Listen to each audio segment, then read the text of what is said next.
Добар ден и од мене, пријатели, добро дојдовте во уште една рубрика Прашања и одговори. Името, како и што самата рубрика најавува, ми е Јосиф и оние кои што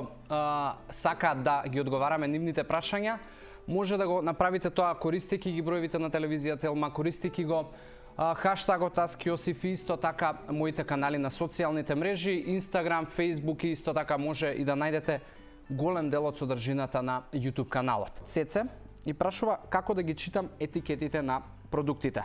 Цеце, многу добро прашање, искрено не те пренасочив на YouTube, не знаејќи, не бев сигурен дали до сега имам одговарано на ово прашање, но многу често имам зборувано верам со луѓето со кои што работам. Најчесто луѓето се врзуваат кога читаат етикети исклучиво за калориите и многу често кога ќе одиме во маркет ќе ја погледнеме етикетата и ќе видиме калории и ќе си донесеме заклучок ова е многу за мене или не е многу, но многу поважно од самите калории кои што ги пишува на етикетите е составот на калориите и тоа е единственото нешто што треба да те интересира. Два параметри кои што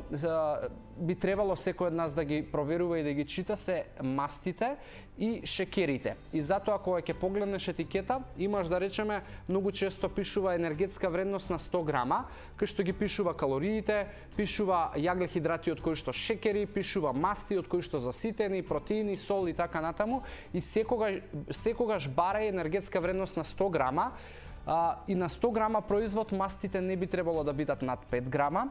и на 100 грама производ шекерите не би требало да бидат над 20 грама. Ова е многу важно да го знаеме затоа што многу често и луѓето кои што се фаќаат во замка на healthy маркетинг знаат да отидат во маркет, да го посетат рафтот за здрава храна, а на самите тие рафтови голем дел од производите и не ги запазуваат овие факти. И јас знам многу производи кои што се класифицираат како нездрави, како наполитанки и така натаму, некогаш и да имаат многу подобар состав од производите кои што стојат на здрава храна. 20 грама на шекер и 5 грама на масти на 100 грама производ е количината која што ти е потребна. Внимавај, често знаат производителите да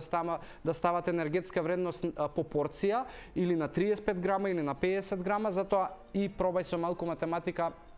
за да извадиш нутритивни и хранливи вредности на 100 грама.